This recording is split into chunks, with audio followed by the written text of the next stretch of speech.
So what's up people, I hope you all are doing so well. आज की video में हम बात करने वाले हैं सेक्शन 498 ए आईपीसी की। एक ऐसा कानून जो बना था मैरिड वुमेन को प्रोटेक्ट करने के लिए, लेकिन आज उसका मिसयूज भी कोर्ट रूम में डेली डिबेट का टॉपिक है। Let's decode this law, logic and loopholes all in one go. तो सेक्शन 498 आईपीसी को 1983 में लाया गया अंडर एक्ट 46 ऑफ 1983 और ये आईपीसी के चैप्टर 20A का पार्ट है, dealing with cruelty bye husband और हिज रिलेटिव्स। ये सेक्शन उन केसेस में अप्लाई होता है जहां मैरिड वुमेन को टॉर्चर किया गया हो, फिजिकल या मेंटल लेवल पे, स्पेशली फॉर डाउरी डिमांड्स। अब इसमें बेयर एक्ट की लैंग्वेज क्या कहती है? whoever being the husband or the relative of the husband of a woman subjects her to cruelty shall be punished with imprisonment which may extend to 3 years and shall also be liable to fine। अगर कोई husband या उसका रिश्तेदार एक married women को mentally या physically torture करता है, स्पेशली डाउरी के लिए, तो उस पर 498A लगता है। ये offence non bailable, non compoundable और कॉग्निजेबल है, मतलब अरेस्ट विदाउट वारंट हो सकता है और कॉम्प्रोमाइज से केस क्लोज नहीं होता।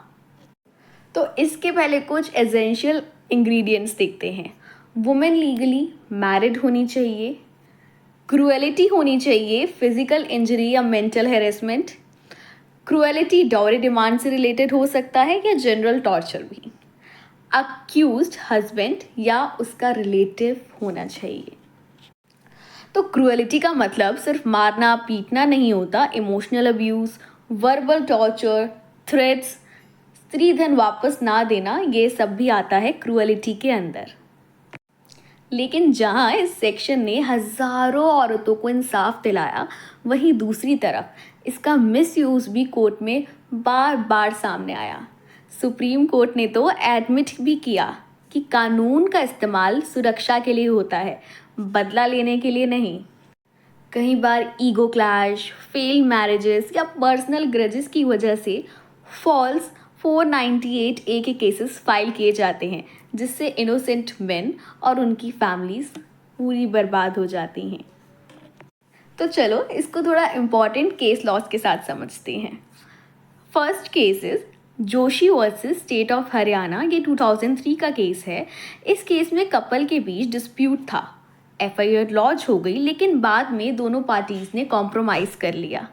हाई कोर्ट ने कहा कि जब केस म्यूचुअली सेटल हो गया तो अननेसेसरी हस्बैंड को कोर्ट खींचे जाना जस्टिस नहीं होगा।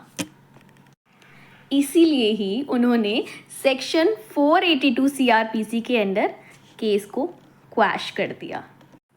इसका की टेक अवे सिर्फ इतना है, कॉम्प्रोमाइज़ के बाद भी अगर केस चलाया जाए तो जस्टिस सफ़र करता है। कोर्ट को पावर है कि वो केस को ख़त्म कर सके अगर मिसयूज दिख रहा हो।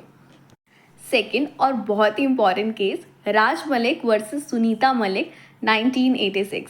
सुनीता ने डिलीवरी के बाद स्त्रीधन मांगा, जो लीगली उसका राइट था, पर हस्बैंड की फैमिली ने मना कर दिया। कोर्ट ने बोला कि स्त्रीधन रिटर्न ना करना भी मेंटल क्रुएलिटी है और ये 498A के एम्बिट में भी आता है। और इस केस का की टेक अवे ये है कि डाउरी या स्त्रीधन के नाम पर प्रेशर देना भी, डिनाइल करना भी 498A के अंडर पनिशेबल ऑफेंस है।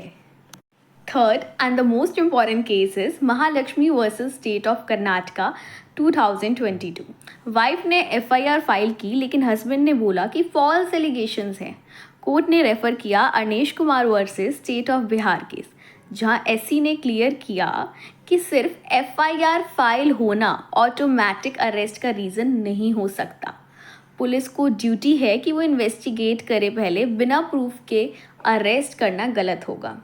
इसका की टेक अवे ये है कि फॉल्स केसेस को रोकने के लिए कोर्ट ने प्रोसीजर लेट डाउन किया है, ताकि हर एफआईआर पे ब्लाइंड अरेस्ट ना हो और सिर्फ एक एफआईआर ही रिस्पॉन्सिबल नहीं है, किसी को पनिश करने के लिए। अब आईपीसी की जगह आया है बीएनएस। सेक्शन 498 ए का स्ट्रक्चर ज़्यादातर सेम ही रखा गया है, लेकिन बीएनएस के सेक्शन 84, 85 में थोड़े मोर सेफगार्ड्स डाले गए हैं। अरेस्ट के लिए प्रिलिमिनरी इंक्वायरी मैंडेटरी है, पुलिस को हर स्टेप रिकॉर्ड करना होगा, वुमेन को भी एक स्पीडी रेमेडी मिलेगी without false arrest of innocence. तो इन शॉर्ट 498A एक तलवार भी है और एक शील्ड भी। सही हाथों में हो तो जस्टिस दिलाता है, गलत हाथों में हो तो एक फैमिली की ज़िंदगी बर्बाद कर देता है। तो मैं हूँ करिश्मा ढींगरा और आप देख रहे हो इंडिया का सबसे engaging law channel. Signing off.